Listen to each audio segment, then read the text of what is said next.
Hey guys, we did not get the win. It's a draw. Fortunately, they didn't score right at the end there. I was on the edge of my seat. All in all, was not a great game. Was not a bad game. It's kind of a neutral, okay game. We weren't that good in the first half till the tail end of it. Last 15 minutes, we started to play better. Second half was ours. But yeah, it was a scary game. I didn't know where it was going to go. I felt like we were going to score, though, especially towards the end. All in all, we got away with not losing, and now we got some time for a replay again. I'd obviously love to get the win and rest our guys, but sometimes it just doesn't go your way, but we're still in it. So on to the rankings. Mignolet, 3 positives, no minuses. Not much action in there today for him, so I'm just going to give him a 7.5. Klein was pretty good. 7 positives, 1 minus. He definitely was showing up on the wing a lot in the second half, creating a lot of great opportunities for us on offense. Gonna have to give Klein a higher mark today. Maybe like maybe not a 9, but an 8.5. He was pretty good. I'll give him an 8.5. Smith on the other wing there was, he was playing pretty good. Typical Smith, Had a couple minuses. I got him for 6 positives, 2 minuses. Yeah, I'll give Smith maybe like 7.5. Klein did have a better game. Smith did kick it over the net, which I'm going to get into a little later, what I think about all that stuff and why it happens and the thought process and all that. So, yeah, I'll give Smith, like I said, maybe 7.5. He was okay. He was pretty good. But, for work rate, he was great. But, mistakes are mistakes. They got to be factored in, right? So, 7.5 for Smith. Lovren was kind of, I won't say non-existent, in the first half. The play didn't really go to him as much. Cocker seemed to be getting all the action, but Cocker was definitely our best defender today. Then Lovren picked it up, and things rolled our way pretty well on defense there. I got him for Lovren. I got 5 positives. The yellow, I didn't even think it was a yellow, to be honest with you. And I thought it was a fair challenge for the ball. Maybe a foul, but not a yellow.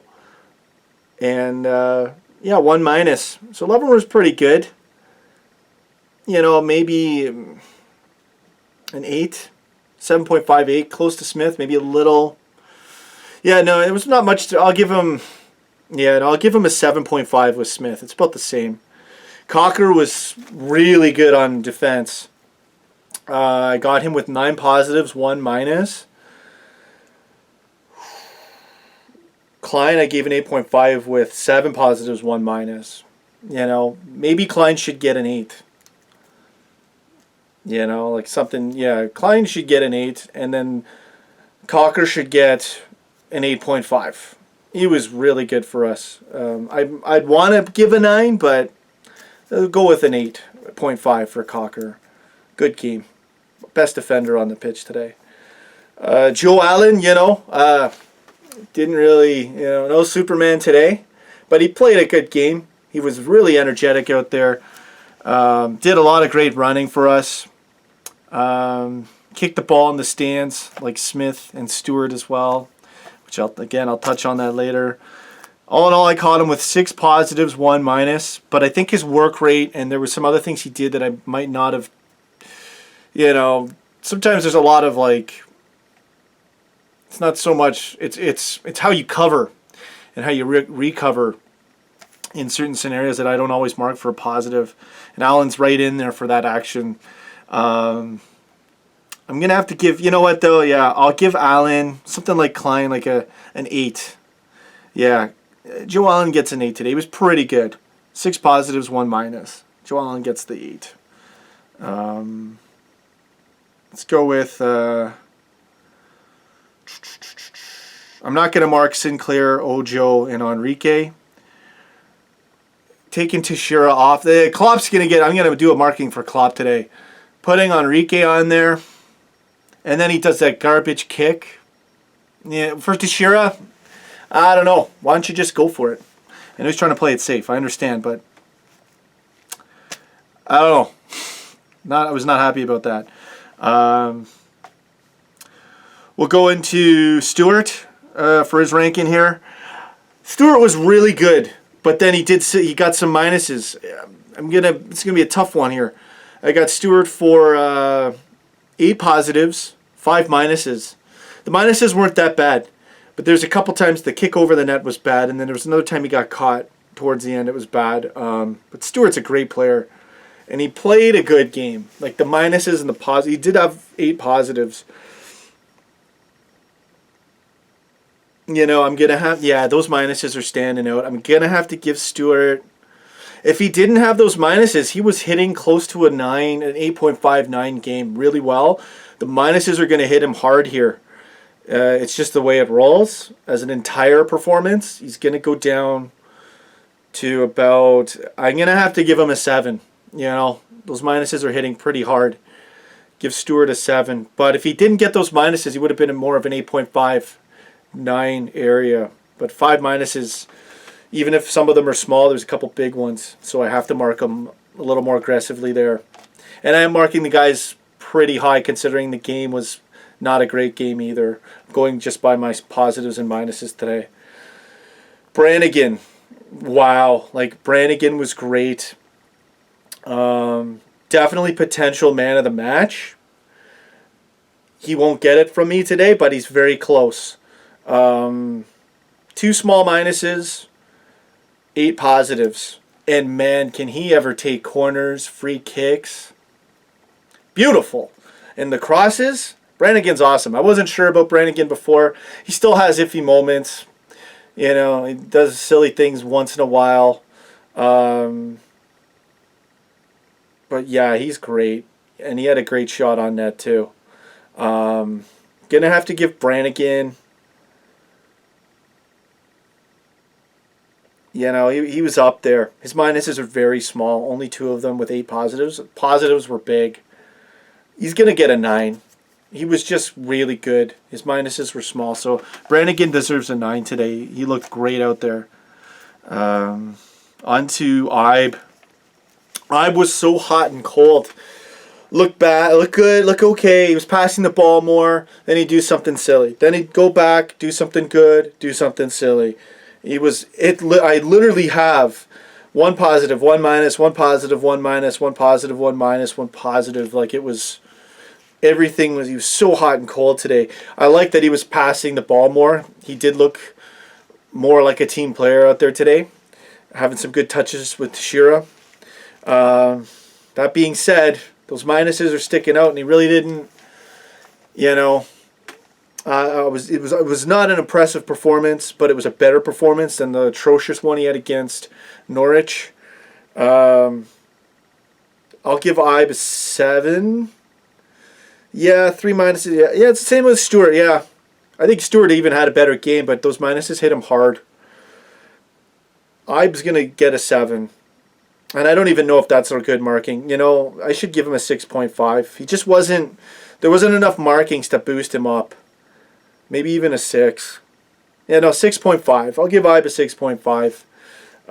I did not think he had a great game. He had a mediocre game with a slight edge with a positive. Maybe even a 6, but I'll be nice. Give him a 6.5. Benteke. Pretty good game. A few minuses in there. I didn't mark him, but I'm sure there's a few little things where he would lose the ball here and there.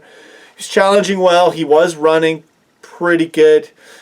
He's failing to head the ball where he should. This is what's concerning me. And when the ball's coming towards him, and if the ball's not square on his head, he's not stepping back a couple steps, and he's not great at reading that ball. That's a big flaw for him. He's got, especially when that's supposed to be his strength, is getting those balls. So I didn't mark it as minuses, but they are minuses. And I have him with 5 positives, 6 positives. 1 was a huge save for us, where he cleared the ball out. Really saved us there. So that's going to count for something. Not getting the ball. I had no minuses for him other than those in my head. He had a good game. I almost want to give him a 9. I'm going to drop it down to an 8.5. No, I'll do it. Yeah, no, I'm going to go with an 8. but he played well. I'll give Benteke an 8. And, because he didn't have any, aside from that, he didn't have any significant minuses I noticed. Just missed opportunities. He's got to work on his timing of the ball. He was onside today, it's an improvement. So, on to Teixeira, man of the match. Not because he's my favorite. I actually thought Brannigan was going to get in there and steal it. Maybe even Stewart or Smith or Allen, even Cocker in the first half going in the second half. And then Teixeira just goes off. The thing is, Teixeira is such a selfless player. To a fault in this game. I didn't minus him.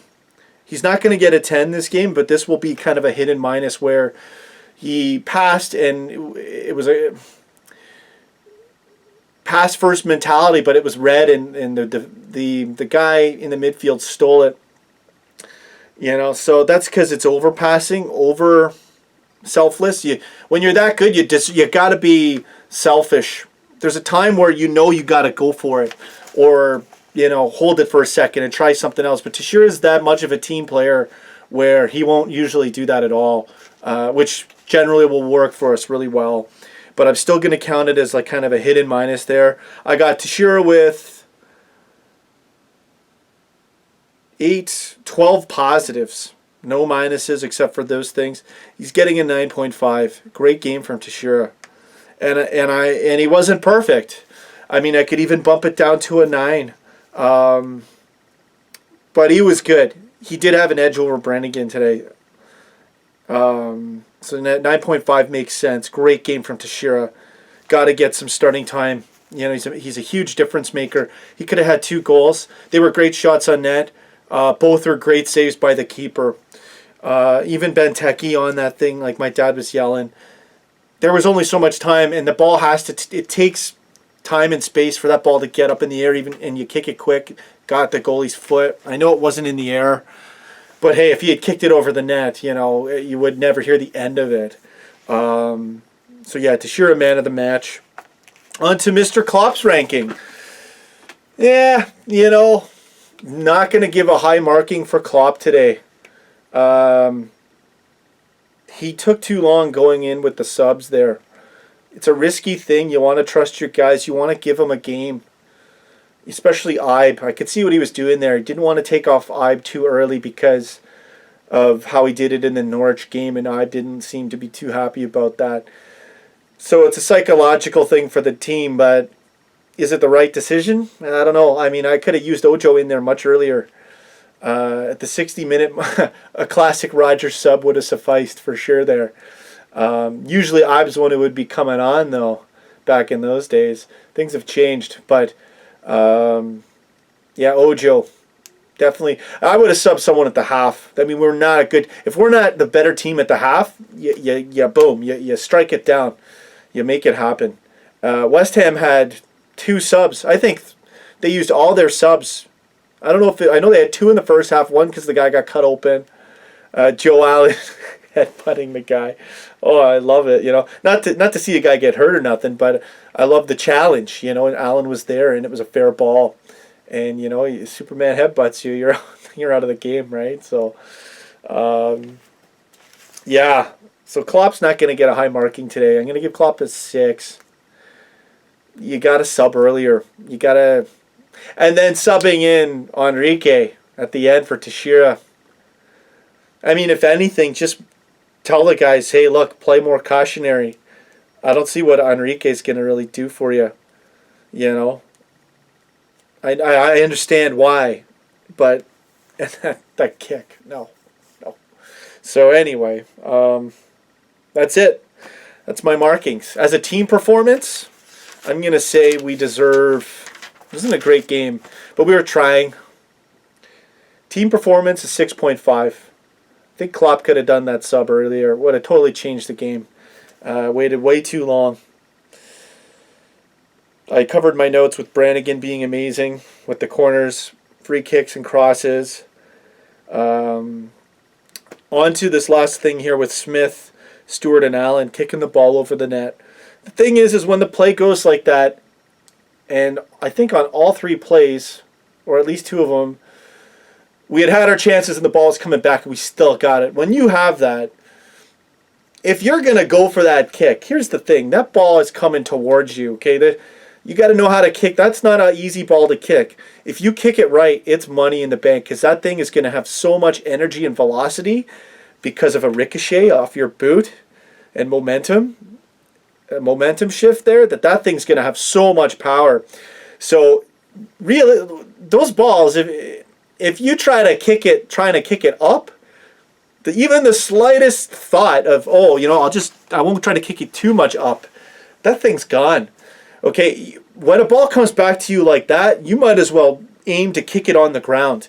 Because if you do that, chances are it's still going to get up in the air and probably go towards the top corner if you're aiming for the corner. Because there's that much velocity and power off of that ricochet where, it's a space-time momentum exponential curve. Like, those things are crazy. You see it in other things in life. I see it other places. So I know when I see it there, it's the same science.